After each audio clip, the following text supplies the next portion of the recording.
영혼 구원의 비밀이라는 이 제목을 가지고 함께 은혜를 나누려고 합니다. 우리가 한 해를 돌아보면서 하나님께서 보실 때 최고로 귀하게 여기실 만한 것이 무엇일까?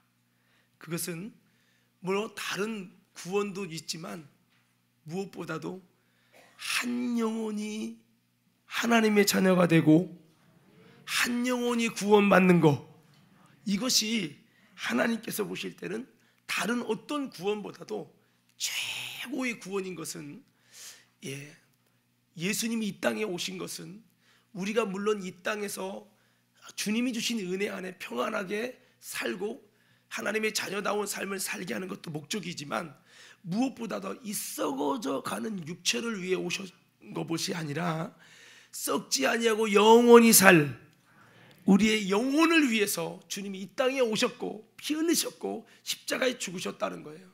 그러므로 우리는 예수님이 죽으신 목적도 우리의 영혼을 살리는 것이고, 예수님이 이 땅에 오신 목적도 그렇고, 그리고 예수님께서는 한 영혼이 주님께 돌아와서 구원받는 것이 의인들이, 믿음 생활 잘하는 의인들이 99명이 열심히 충성하는 그것으로 말미암은 기쁨보다 한 영혼이 주님께 돌아와서 한 영혼이 하나님의 자녀가 되는 것이 훨씬 더, 여러분, 주님은 기쁘시다라고 말씀하면서 한 영혼이 주님께 돌아오면, 한 영혼이 구원받으면, 한 영혼이 하나님의 자녀가 되면 천국에서는 잔치가 벌어진다, 이렇게 말씀을 하셨어요.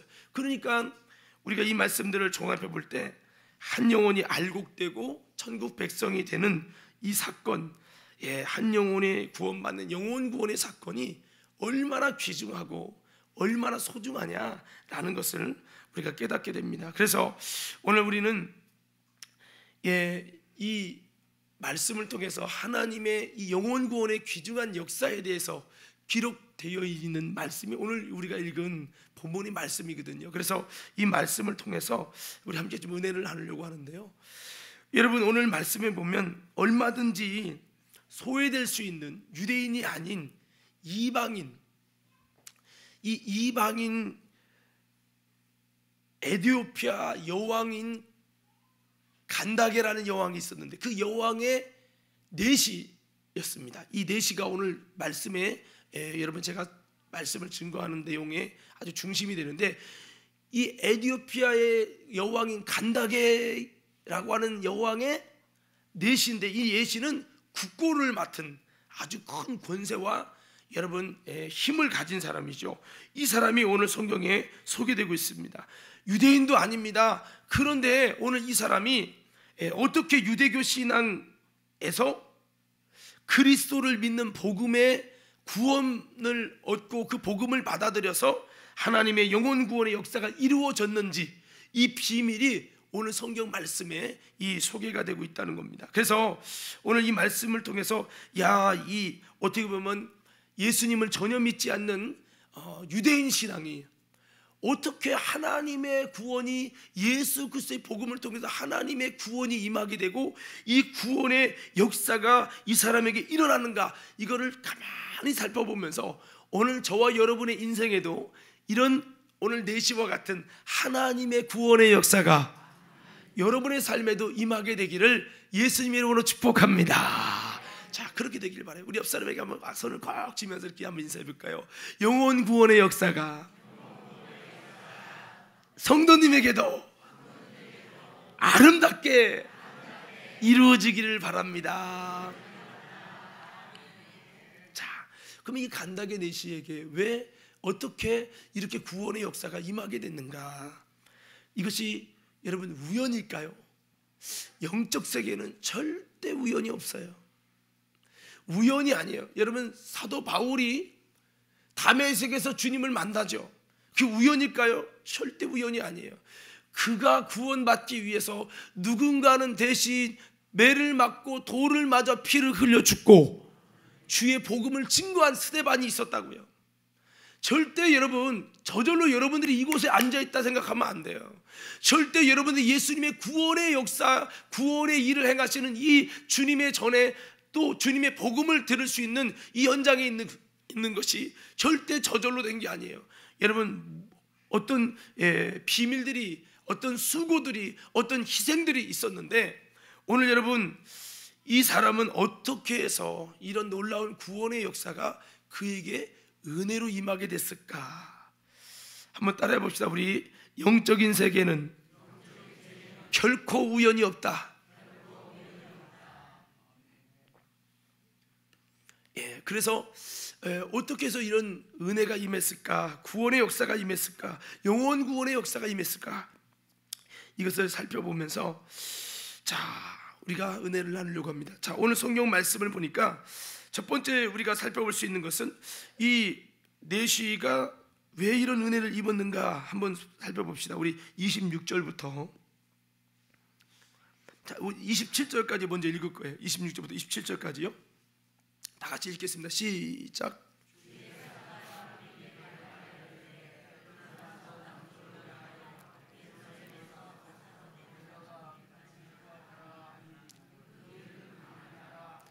일어나 가보니 에디오피아 사람 곧 에디오피아 여왕 간다게의 모든 국고를 맡은 관리인 네시가 예배하러 예루살렘에 왔다가 아멘. 여기 보세요. 여기 보면요, 빌립이라는 하나님의 사람, 누굽니까? 사마리아 땅에서 중풍병자를 고치고 여러분 수많은 기적을 행해서 사마리아 땅에 큰 기쁨이 있게 했던 하나님의 이 빌립 집사님을 통해서 그렇게 하나님이 놀라운 역사를 행하셨는데, 그 빌립 집사님을 오늘 여러분 이 에디오피아의 내시를 구원하기 위해서 하나님이 급하게 부르십니다. 부르셔가지고 이 넷이 있는 곳으로 가서 하나님의 복음을 전함으로 구원의 역사를, 영혼 구원의 역사를 이루시는데, 여기 보면요, 이 에디오피아 넷이는 국고를 맡은 관리인이다라고 말씀하고 있는데, 오늘 이런 넷이가 오늘 뭐하러 예루살렘에 갔죠? 예배하라. 자, 보세요. 그러니까 여기 이 사람이 에디오피아 사람이에요. 에디오피아 사람인데 그 당시 유대인 신앙은, 유대교 신앙은 절기 때마다 다 어디로 가냐? 세계적으로 흩어져도 절기 때가 되면 다 예루살렘에 와야 돼요. 예루살렘에 와서 예배를 드려야 되거든요. 근데 이 사람은 외국에 살잖아요. 에디오피아 사람인데 이 예배를 드리기 위해서, 그 절기 예배를 드리려고 예루살렘까지, 비행기는 없겠지만 수레를 타고 가는 거예요. 생각을 해보세요. 여러분, 여기 가까우니까 이렇게 오기 편하죠. 여기 2시간 동안 걸리는데 오신 분 있습니까? 없죠. 에디오피아에서 거기 가려면 2시간의 문제가 아니라 며칠이 걸릴지도 몰라요. 이 정도로 멀리 떨어져 있는 거리인데 이 거리를 가가지고 예루살렘에서 예배를 드린다. 참 여러분, 이거는 보통이 아니죠. 바로 여러분, 이렇게 하나님의 은혜를 열망하는, 또 어떻게 보면 이 정도 거리를 간다는 건 뭐예요? 열정의 사람이요, 열정의 사람이었다는 거예요. 그냥 아무에게나 구원의 역사, 그 구원이라는 거는 하나님의 은혜로 주시는 선물이에요. 이것이 그냥 저절로 되는 것이 아니라 하나님은 이렇게 예배를 위해서 예루살렘까지 가는 정말 목마름을 가진 자에게 은혜를 주셨다는 거예요. 또 보세요. 28절 한번 읽어볼까요? 28절 시작. 자, 뭐 타고 가죠? 비행기가 아닙니다. 수레를 타고 가요. 근데 지금 뭐 하고 있는 거죠? 지금 성경을 읽고 있어요. 자, 물어볼게요. 자, 여러분, 차를 타고 가다가 책을 읽습니다. 그럼 여러분 어떤 현상이 일어나죠? 멀미 납니다. 멀미. 멀쩡한 사람도 멀미 나요. 근데 여러분, 차랑 이 수레랑 비교하면 뭐가 더 멀미가 날까요? 수레죠. 그 당시 길이 아스팔트였을까요? 아니죠. 엄청 흔들렸을 거예요. 이러면 여러분 눈이 막 흔들리니까, 뭐 이렇게 되니까 얼마나 멀미가 났을까. 그런데도 이거를 읽었다. 이건 보통 열정이 아니고 보통 목마름이 아니에요. 하나님을 향한 진리를 알고자 하는 목마름이 이 사람에게 있었다는 거예요. 예, 성경을 읽으면서 여기 이뿐 아닙니다. 여러분 여기 조금 읽은 김에 좀 더 읽을게요. 예, 이렇게 읽으면서 자 29절 30절 한번 읽고요. 자 29절 30절 한번 읽어봐요. 자 31절까지요. 시작. 이 수레로 가까이 나아가라 하시거늘 빌립이 달려가서 선지자 이사야의 글 읽는 것을 듣고 말하되 듣는 것을 깨닫느냐 대답하되 지도해 주는 사람이 없으니 어찌 깨달을 수 있느냐 하고 빌립을 청하여 수레에 올라 같이 앉으라 하니라. 자 여기 34절도 한번 보여요. 34절입니다. 시작. 그 내시가 빌립에게 말하되 청컨대 내가 묻노니 선지자가 이 말한 것이 누구를 가리킴이냐 자기를 가리킴이냐 타인을 가리킴이냐. 지금 이 내용 34절을 가만히 보세요. 성경을 읽으면서 그냥 내가 몇 장 읽었다 할렐루야 내가 몇 장 읽었어 이런 거예요? 아니면 지금 이 말씀이 정말 뭐를 의미하는지 진리를 알기 원하는 궁금증을 가지고 말씀을 묵상하고 있어요? 묵상하고 있죠. 그러니까 이 사람은 어떤 사람 성경을 읽는 거로 끝나는 게 아니라 이 말씀이 무엇인가 깊이 상고하며 그 말씀이 누구를 가르치는지 깊이 묵상하고 고민하고 있는 이 경건한 사람이었다는 거예요. 이것을 좀 제가 종합해서 좀 이렇게 표현해 볼게요. 어떤 사람에게 하나님이 구원의 은혜를, 구원의 역사를, 영혼 구원의 역사를 주시는가? 오늘 정말 나의 삶에도 영혼 구원의 역사가 아름답게 임하기 원하시면 아멘 합시다. 이걸 하나님이 주시는 거예요. 내가 믿어보려고 해도 안 믿어져요. 나도 구원 받고 싶은데 구원의 역사가 안 일어난다니까요. 쉬운 게 아니에요. 하나님의 은혜로 주실 때 이게 일어나는 거예요. 그런데 이 사람에게 왜 이런 은혜 줬냐? 제가 좀 쉽게 한번 이것을 정리해 보면 이렇게 설명할 수 있어요. 한번 따라해 봅시다. 준비된 영혼이 되자. 뭐가 되자고요? 준비된 영혼이 돼야 돼. 준비된 영혼이 될 때 그런 준비된 영혼에게 하나님은 영혼 구원의 역사를 주시고 그 은혜를 주신다는 겁니다. 그래서 이 사람은 절기 예배를 드리려고 하나님께 예루살렘까지 가는,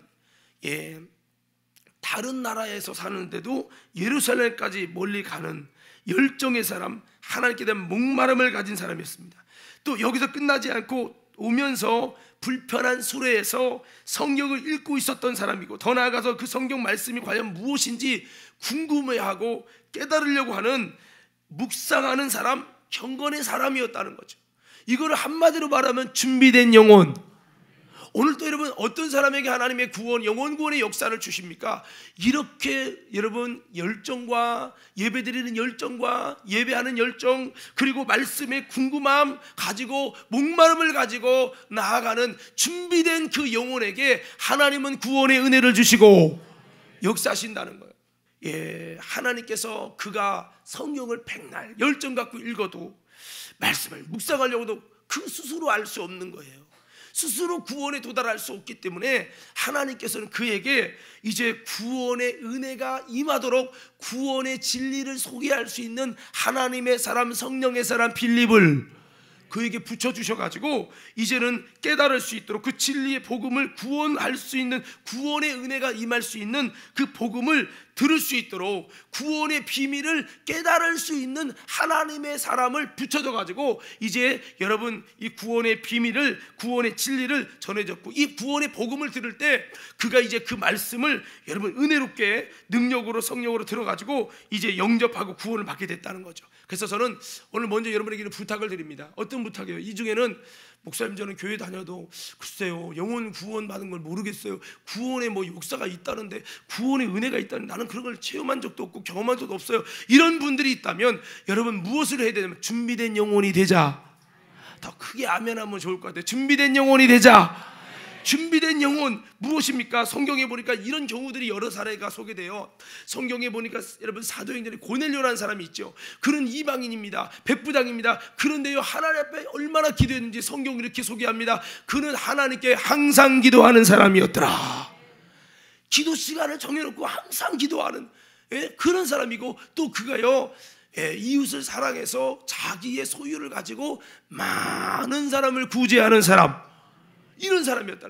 정말 하나님 볼 때 이쁜 거예요. 하나님 볼 때 이런 사람에게는 구원의 은혜를 주시고 싶다 할 만큼 그런 사람이, 그렇게 준비된 고넬료에게 하나님께서는요, 하나님의 구원의 역사가 일어나게 하려고 하나님의 성령의 사람 바로 베드로를 보내시고 환상을 보게 하셔서 이렇게 여러분 그를 보내서 구원의 역사가 임할 때 예수님을 영접할 뿐만 아니라 성령의 은혜의 선물을 받게 되어지고 구원의 역사가 임해버렸단 말이에요. 그러니까 여러분 이 고넬료도 그렇죠. 또 요한복음 4장에 보면 사마리아 여인이라는 사람이 소개되고 있어요. 이 여인이 이제 물을 길러 갔는데 예수님이 또 신기하게 사마리아 길이라고 하는 그 길은 유대인들이 다니는 길이에서 정말 다니고 싶지 않은 유대인들이 안 다니는 길이거든요. 그 길은 자기를 배신한 동족 이 북이스라엘 사람들이 거주하면서 이방인과 통혼하지 말라니까 통혼해갖고 우상숭배로 시작된 나라이기 때문에 이스라엘 백성들이 정말 꺼리는 곳이 사마리아 땅이에요. 근데 예수님이 일부러 사마리아의 길로 지나가셨어요. 그러다가 우물가에 서 있는데 여인이 오니까 내게 물 좀 달라고. 왜 당신이 나보고 유대인으로서 달라고 합니까? 막 이렇게 하니까 예수님이 내가 너에게 물 달라고 한 사람이 누군지를 알았으면 나는 너에게 생수를 줬을 것이고 너는 그 생수를 얻게 될 것이다. 이렇게 얘기를 하면서 이제 대화가 시작되는 거죠. 이 여인이 이렇게 대화 중에서 있다가 보니까 예수님이 내 남편을 데리고 와라. 남편이 없나이다. 내 남편 없는 게 맞도다. 5이 있었나 그 지금 있는 남편도 남편이 아니다. 오, 선지자네요? 어떻게 알았지? 그러면요 예배를요 유대인들은 예루살렘에 드린다는데 우리는요 여기 베델에서 드리거든요. 그러면은 예배를 어디서 드리는 게 맞대요? 이렇게 물어보는 거죠. 그러면서 예수님이 이 땅, 이 산에서도 말고 저 산에도 말고 하나님께 참으로 예배할 때가 오리라. 그러면서 하나님은 영이시니 예배하는 자 신령과 진정으로 예배할지라 하면서 예배에 대한 깊은 얘기를 하십니다. 그러니까 이 여인이 뭐라고 합니까? 그런 얘기는요 메시아가 와서 알려준다고 했어요. 이렇게 말하는 거예요. 내가 너에게 말하는 그가 바로 내가 그니라. 이렇게 말하니까 여인이 이분이 메시아구나 놀라가지고 양도기를 집어던지고 막 마을로 뛰어가가지고 내가 그리스도를 만났다고 메시아를 만났다고 와보라. 그러니까 또 신기한 게 그 사람들이요 공네 사람이 다 떼거지로 몰려옵니다. 몰려오더니 말씀을 듣더니 우리가 이제 다 너 때문에 믿는 게 아니라 말씀을 들어보니까 이분이 메시아인 줄 알겠다 하면서 그 동네 사람이 싹 구원의 은혜를 입고 이런 역사가 일어났다며. 근데 성경을 가만히 연구를 해보니 예수님이 왜 여기 갔나 봤더니 사실 이 사마리아에 이 여인이 살고 있던 이 마을은 메시아를 참 진실하게 기다리는 준비된 영혼들이 있었던 곳이라는 거예요. 그러면 이 여인이 어떤 사람이냐? 사실 제자들과도 예배의 깊은 영적 얘기를 한 적이 없어요. 이 여인에게 이렇게 얘기하는 거 보면 이 여인이 메시아를 기다리는 하나님 보실 때 구원의 은혜가 임할 수 있는 준비된 영혼이었기 때문에 주님께서 준비된 영혼을 만나 주시고 그 준비된 영혼에게 은혜를 주셔서 구원의 역사가 임하게 되면서 이 여인을 통해서 그 준비된 영혼들이 다 이런 구원의 은혜를 입게 하셨다 이 말이죠. 그래서 바로 이거예요. 준비된 영혼들에게는 주님은 하나님의 사람을 보내서라도 그들에게 찾아가셔서 구원의 은혜를 주시는 분이 우리 하나님이시라는 거예요. 그럼 뭐가 되자는? 준비된 영혼이 되자는 거예요. 아멘. 아까 준비된 영혼이 뭐라고 했어요? 열정의 사람, 예배의 열정의 사람. 아멘 합시다. 하나님께 대한 목마름을 가지는 사람. 말씀 들어도 뭐 항상 오늘 설교지 뭐 별수 있겠어 이런 게 아니라 정말 하나님의 진리를 알기 원하는 간절한, 마치 목마른 사슴이 시냇물을 찾듯이 배고픈 사람이 어디를 찾아요? 뭐 부엌을 찾듯이 이 정말 내 속에 하나님의 은혜에 대한 진정한 열망을 가진 사람, 하나님의 성경을 읽으면서도 그냥 읽어서 몇 장 읽었다가 아니라 그 말씀을 깊이 묵상하고 그 궁금해하고 도대체 이 말씀이 뭐지? 이렇게 궁금증을 가진 하나님 보실 때 준비된 영혼에게 하나님은 하나님의 구원의 영적인 하나님의 사람을 보내서라도 구원의 역사를 행하시니 우리는 그런 준비된 영혼들로 다시 한번 세워질 수 있는 우리가 돼서 그 구원의 은혜 은혜를 오늘 이 4시처럼 만나는 믿음의 축복의 주인공들 되기를 주의 이름으로 축원합니다. 그렇습니다. 나의 관심과 화제가 다른 어떤 것보다 내 영혼이 하나님의 구원이 임할 수 있도록 이 준비된 영혼이 되자는 거죠. 이 사람은 다른 것에, 먹는 것에, 명예에, 돈에 관심이 있는 것이 아니라 그 말씀 진리에 관심을 갖고 영적인 것에 관심을 가졌어요. 오늘 저와 여러분들이 그렇습니다. 나의 삶에 진짜 관심이 어디 있습니까? 여러분, 내 관심은 세상에 있고 돈에 있고 쾌락에 있고 정욕에 있으면서도 왜 하나님의 구원이 안 다가오냐고 말하고 있는 건 아닙니까? 오늘 여러분 다시 한번 초점을 바꾸시기를 주의 이름으로 축원합니다. 찬양에 이런 찬양이 있어요. 모든 시선을 주님께 드리고, 이 시선이라는 찬양이 있어요.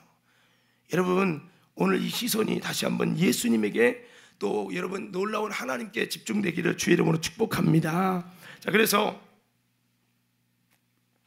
이렇게 오늘 이 사람은 이런 사모함과 신령한 것에 관심을 갖고 열정을 가진 준비된 사람이었기 때문에 하나님께서는 그에게 그를 구원하시는 은혜를 주시려고 빌립 집사님을 급하게 불러서서 그에게 이런 은혜를 선포하고 구원의 역사가 임하게 하셨다는 걸 기억하며 다시 한번 우리가 준비된 영혼이 되기를 힘쓰는 우리 모든 성도들이 다 돼서 이곳에 앉은 모든 여러분들은 한 명도 빠짐없이 다 영혼 구원을 얻고 그 영혼 구원의 역사가 다가오고, 한번 외쳐볼까요? 주여. 여러분 크게 하시고 나는 작게 하고 다시 한번 주여. 영혼 구원의 역사가 내게도, 다시 크게 내게도, 다시 한번 내게도 임하게 하옵소서. 자, 두 번째는요, 이 사람이 어떻게 해서 이런 놀라운 하나님의 은혜가 임했을까, 구원의 역사가 임했을까. 자, 오늘 성경 29절부터 35절까지 한번 읽어볼 거예요. 여기서 놀라운 비밀을 발견하셔야 합니다. 29절부터 35절까지 다 같이 성경을 읽겠습니다. 시작.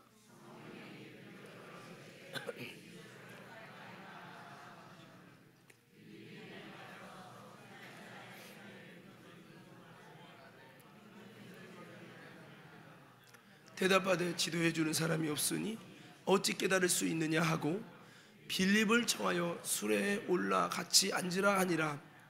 읽는 성경 구절은 이것이니 일러스되 그가 도살할 자에게로 가는 양과 같이 끌려갔고 털 깎는 자 앞에 있는 어린 양이 조용함과 같이 그의 입을 열지 아니하였도다.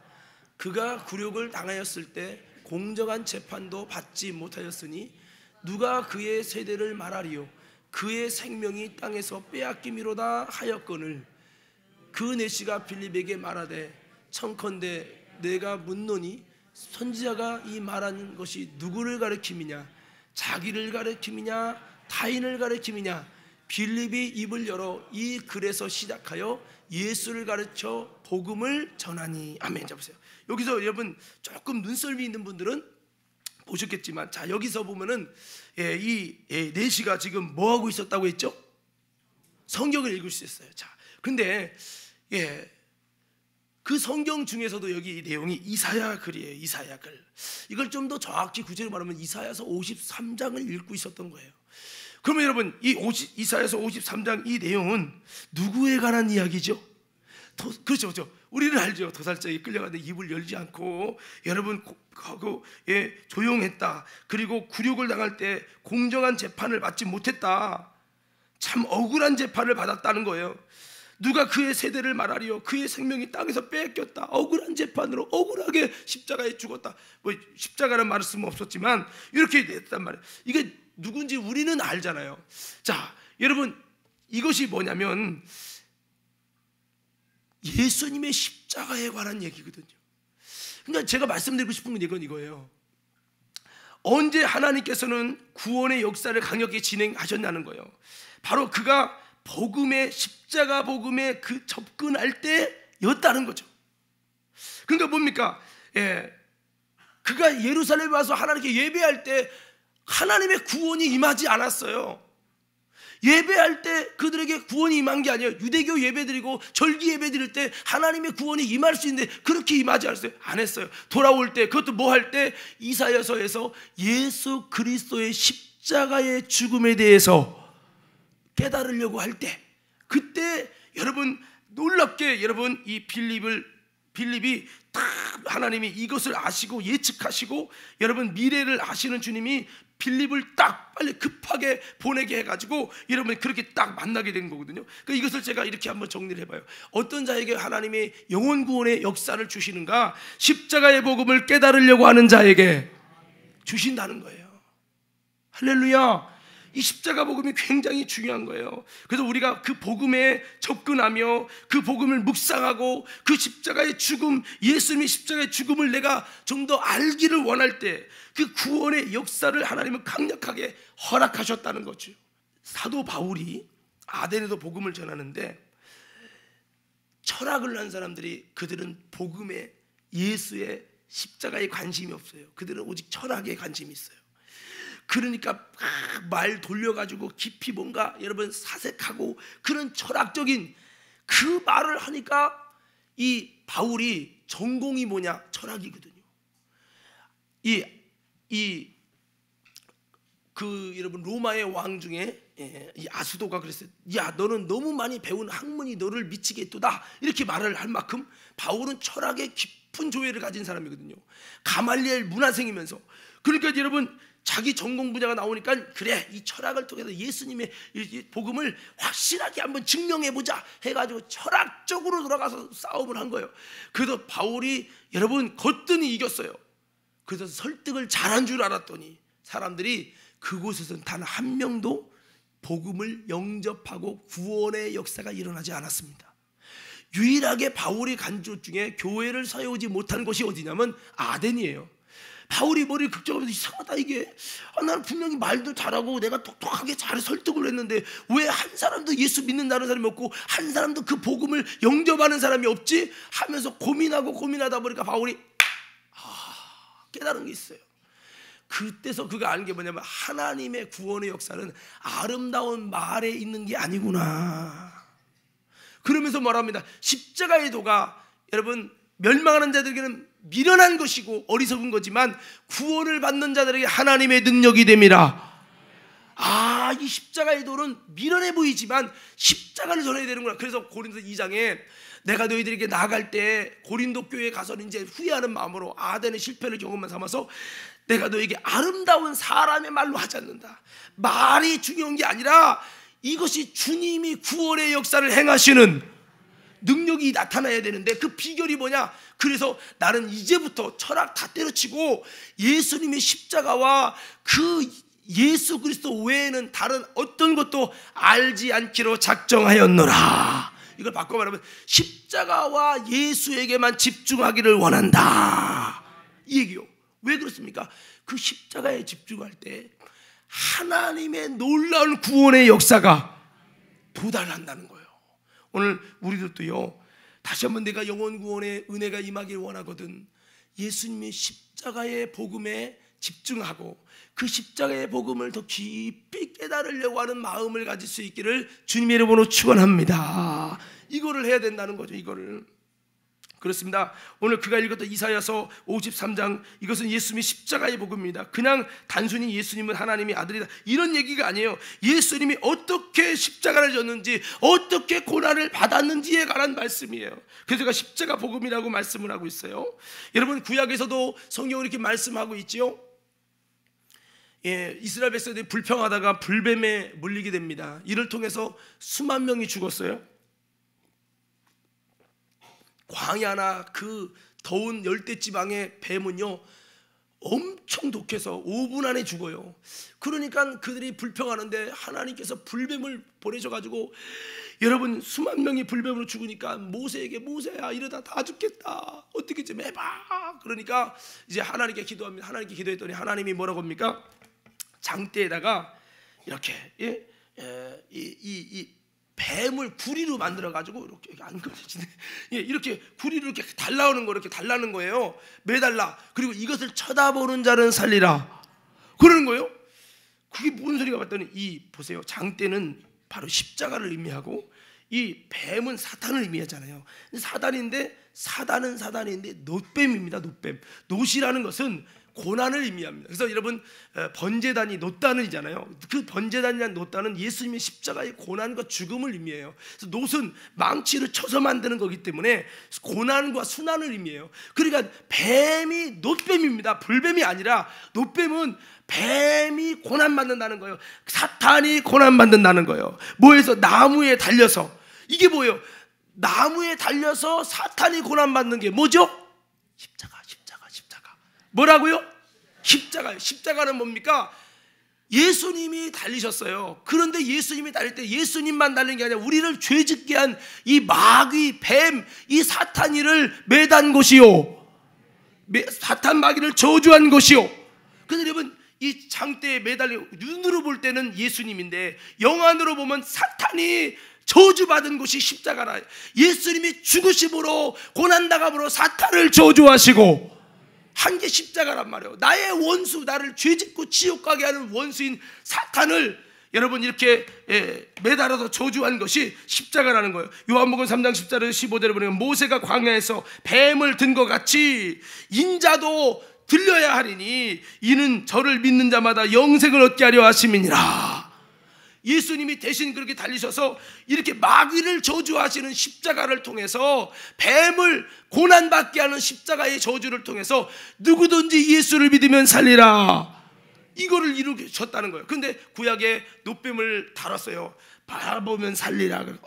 뱀 물려서 죽어갑니다. 바라보면 산대. 하나님이 말씀했어. 근데 이거 돌리기 싫어가지고 에이 그 말도 안 되는 뻥이 어디 있어. 아니 뱀 물려 죽어가는데 고개를 돌려 그거 놋단을 바라봤다고 사냐? 말도 안 되는 소리 하지 마 하고 안 바라본 사람은 다 죽고 믿고 바라본 자는 살고. 이것이 뭡니까? 예수님이 나를 위해 십자가에 죽으신, 십자가에 달리신 예수를 바라보는 자를 살리라. 이 약속에 대한 하나님의 구약에 여러분 감춰진 비밀이었어요. 그래서 이와 같이 이 우리가 십자가의 이 놋뱀을 바라보며 산다는 것은 예수님을 바라보며 산다. 바꿔봅니다. 십자가의 복음을 깨달으면 살리라, 이런 말씀인 것이죠. 그렇습니다. 오늘 저와 여러분들도 그 예수님의 십자가를 깊이 집중하고 십자가를 바라보고 십자가를 더 묵상함으로 인해서 하나님의 영혼 구원의 놀라운 역사가 저와 여러분의 삶에도 아름답게 이루어지기를 주님의 이름으로 축복합니다. 예수님이 십자가에 죽으실 때요, 참 많은 사람을 구원하는 구원의 역사가 놀랍게 일어났어요. 여러분 우리가 잘 알죠. 예수님이 십자가 지실 때 너무 힘들어서 구레네 시몬이 같이 지잖아요. 예수님에 대한 것도 모르고 아무것도 모르는 자. 근데 같이 십자가 지고 올라갔던 구레네 시몬이 이 그 사건 때문에요, 예수님을 알게 되면서 나중에 초대교회에 엄청난 예수님의 제자가 되어지고, 바울이 뭐라고 합니까? 루포의 어머니, 루포는 시몬의 아들이거든요. 루포의 어머니는 내 어머니다. 바울이 영적인 자기의 어머니를, 구레네 시몬의 어머니를, 아내를 자기의 어머니라고 말할 만큼 아주 이런 놀라운 사람이 바로 이 구레네 시몬이죠. 또 무엇입니까? 예수님 십자가 옆에 있던 강도가 한 명이 여러분 정말 구원받는 놀라운 역사가 일어났어요. 그 십자가에 죽으시는 그 예수를 바라보다가 백부장의 구원을 받았어요. 더 나아가서 그 십자가에 죽으시는 것을 바라보다가 여러분 믿음을 갖되 온전한 믿음을 못 갖고 밤에만 찾아왔던 니고데모, 부자 요셉, 적당주의 신앙생활이 십자가를 볼 때 거기서 깨지고 거기서 진정한 구원이 임하면서 여러분 그 요셉과 부자 요셉과 니고데모가 여러분 예수님을 온전히 영접하고 그 속에서 예수님을 위하여 그의 장례를 치러주면서 예수님 앞에 자기의 핍박받을 거, 예수님을 믿고 예수님을 위해서 한 행동 때문에 고난받고 바리새인을 잘리고 사내들의 공회의원에서 탈락될 거 다 알면서 그렇게 결단하면서 예수님을 위한 장례를 치르고 예수 그리스도를 믿는 온전한 구원의 역사가 일어난 것을 믿으시기 바랍니다. 십자가 곁에서 이렇게 역사가 있었어요. 여러분 지금도 십자가로 가까이 가면, 십자가 곁에 있으면 하나님의 구원의 역사가 임해요. 우리는 신앙생활은 바울처럼 내가 십자가를 알기 원한다. 이미 알았던 일지라도 십자가를 알고 예수 그리스도 이 두 가지를 알기 위해 힘쓰겠다, 이렇게 고백하는 것을 십자가를 집중하기 원하는 거예요. 찬양에 보면 십자가 십자가 내가 처음 볼 때에 나의 마음의 큰 고통 사라져 오늘 믿고서 내 눈 밝았네 참 내 기쁨 영원하도다. 찬양에 또 십자가 그 찬양 말고 또 그 십자가를 가까이 간다는 찬양이 있어요. 십자가 십자가 뭐 이렇게 뭐 이런 찬양이 있단 말이에요. 하여튼 중요한 거는 이 십자가 오늘 우리에게 액세서리가 될 게 아니라 정말 내 마음의 영적인 고향이 돼서 다시 한번 그 십자가의 복음에 집중하고 그 십자가를 깨달으려고 하고 십자가를 가까이 할 때 하나님의 강력한 구원의 역사가 임한다는 걸 기억하길 바랍니다. 그래서 이 4시가 그 예수 그리스도에 대한 십자가 그 고난을 묵상하려고 한다고, 그 고난에 멈춰서 신도가 안 나가고 그것을 묵상하려고 한다는 그 중심을 하나님이 아시고 빌립을 그 바로 전에 야 빨리 가라 이렇게 가지고 보냅니다.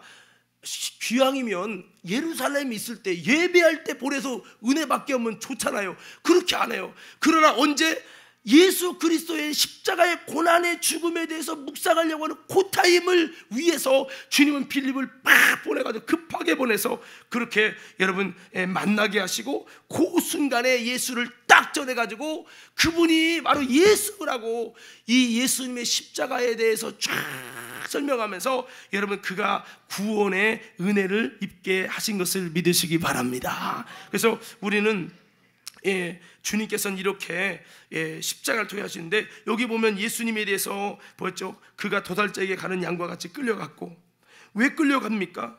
털 깎는 자 앞에 있는 어린 양이 조용한 같이 그 입을 열지 않았다. 왜 입을 안 엽니까? 십자가의 놀라운 비밀은, 우리를 대속으로 구원하는 하나님의 구원의 섭리의 비밀은 이 십자가인데, 이 십자가는 매를 맞고 억울한데도 입을 열지 않고 그것을 다 침묵을 지켜서 억울하게 누명을 받고 죽어야 되는 것이 십자가예요. 이것을 깨면 십자가의 영적인 논리가, 영적인 비밀이 성립이 안 되면서 십자가의 능력, 십자가 뒤에 있는 부활의 영광이 없다는 거죠. 그래서 예수님은 어쩔 수 없이 자기를 변화하는 순간에 하나님의 십자가의 비밀이 무효가 되기 때문에 입을 꾹 다물고 여러분 있었다는 거죠. 그리고 이 십자가의 놀라운 하나님의 역사는 여러분 보면 산헤드린 공회에서 재판을 받는데, 이 산헤드린 공회는 낮에 해야 돼요. 왜? 만일 우리가 이 정기 당회를 하는데 당회한다는 말도 없이 당회를 해봐요. 그럼 나중에 하고도 이거 불법입니다 이렇게 할 수 있어요. 산헤드린 공회는 이스라엘의 최고의 여러분 그 의결 기관이에요. 근데 이것은 낮에 해야 되는데 이것을 모인 게 언제? 밤에 모였단 말이에요. 새벽에 그들이 집행하고 사형이다라고 했어요. 이거는요 불법 중에 불법이에요. 이런 공평한 재판을 받지 못하고, 공평한 재판이 아니라 불법의 재판을 통해 사형을 집행하고 진행해서 예수님이 죽으셨어요. 오늘 그렇게 죽는다고 예언하시더니 실제 그렇게 공정한 재판을 받지 못하고 예수님은 그렇게 십자가에 죽게 되셨죠. 오늘 이렇게 사람들은 불의하게, 마귀는 불의하게 재판에서 예수를 달아 죽였지만 하나님은 그의 의로움을 보시고 그를 부활시켜서 우리의 놀라운 구원의 주로 만드셨습니다. 오늘 나 때문에 이렇게 고난당하고 입을 열지 않고 찔리시고 상하시고 매를 맞으시고 수많은 여러분 고통과 아픔을 참으시면서 십자가를 완성하신 예수, 오늘 여러분 그 예수 그리스도를 더 깊이 우리가 접근하고 관심을 가져서 여러분 묵상해서 다시 한번 저와 여러분의 인생에도 예수님의 놀라운 구원의 은혜가 임하는 저와 여러분 모두가 되기를 주님의 이름으로 축복합니다. 자, 그리고 세 번째는요, 자, 우리 8장 36절에 40절 한번 볼까요? 8장 36절에 40절입니다. 시작.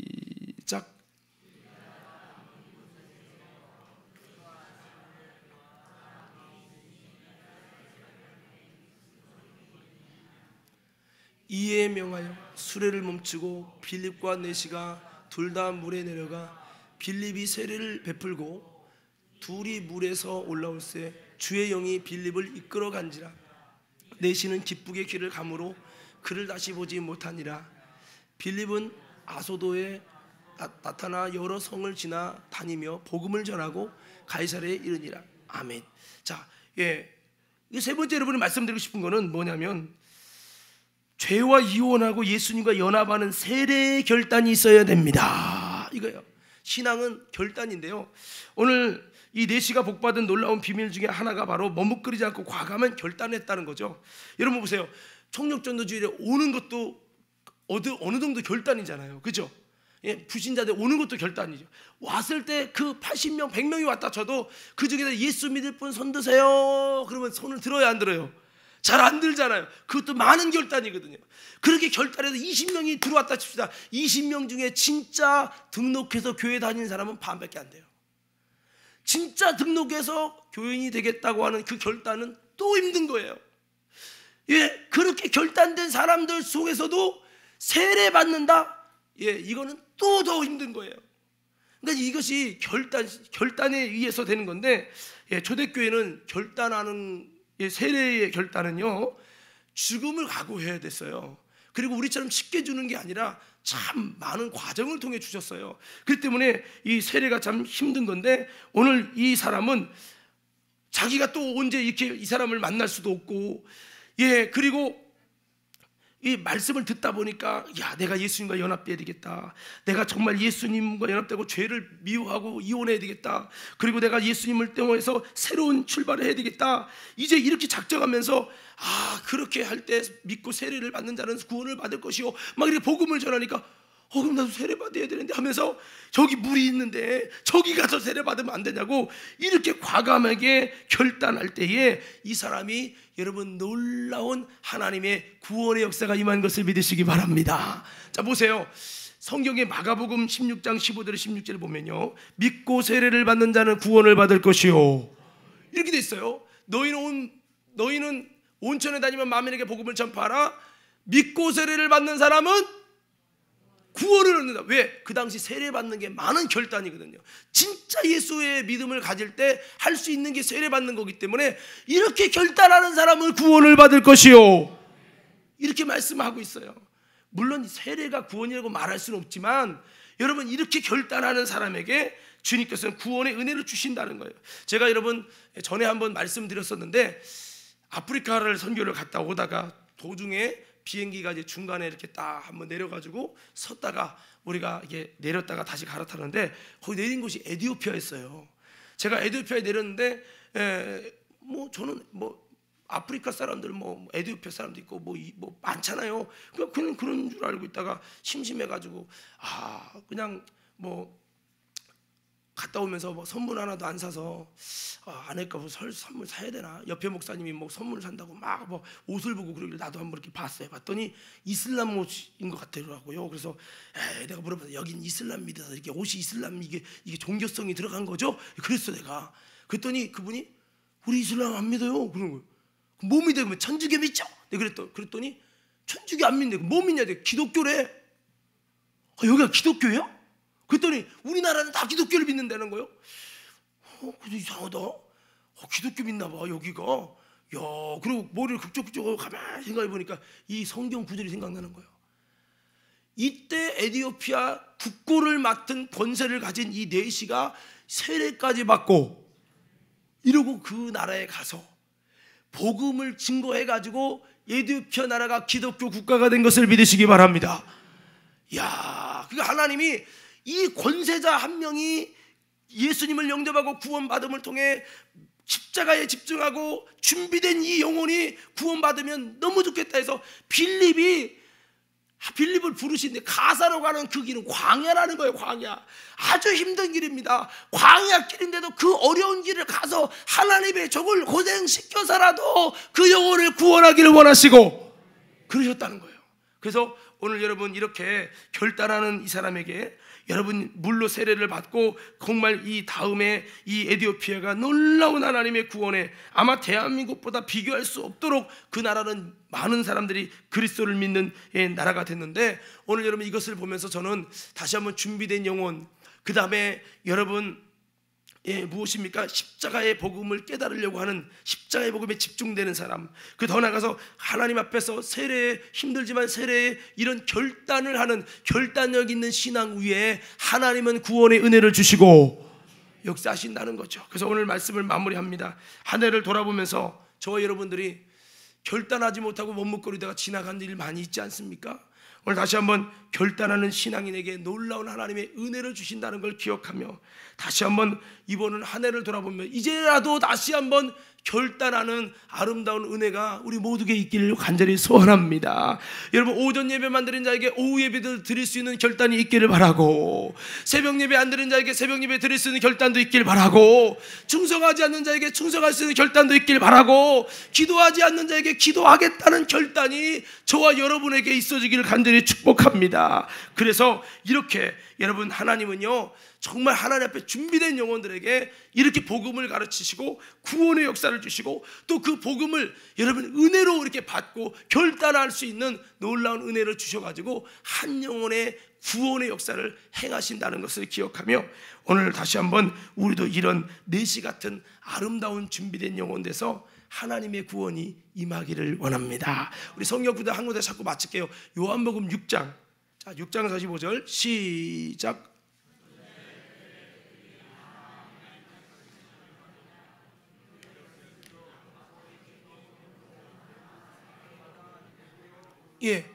여기서 그들이 다 하나님의 가르침만 해요. 그들이 누구냐? 준비된 영혼이요, 결단력 있는 신앙이요. 정말 이런 사람들은 성경을 봐도 예배를 드려도 그들이 그냥이 아니라 하나님의 가르치심을 받으리라. 하나님의 가르침 받고 결국 더 나아가서 뒤에 보면은 그들이 아버지께 듣고 하나님께 가르침을 받아서 아버지께 듣고 배운 사람마다 다 누구에게 온다고요? 예수 그리스도에게 결국 온다는 거예요. 오늘 이렇게 예수 그리스도에게 와서 구원의 은혜를 주시는 이 하나님의 가르침 받는 신앙생활이 저와 여러분의 모두에게 일어나도록 다시 한번 우리들도 이 내시 같은 고넬료 같은 사마리아 여인 같은 준비된 영혼, 또 여러분 또 아름다운 하나님의 구원의 역사를 행하실 아름다운 모습을 가져서 영혼 구원의 역사가 저와 여러분 모두에게 임하기를 주의 이름으로 축원합니다.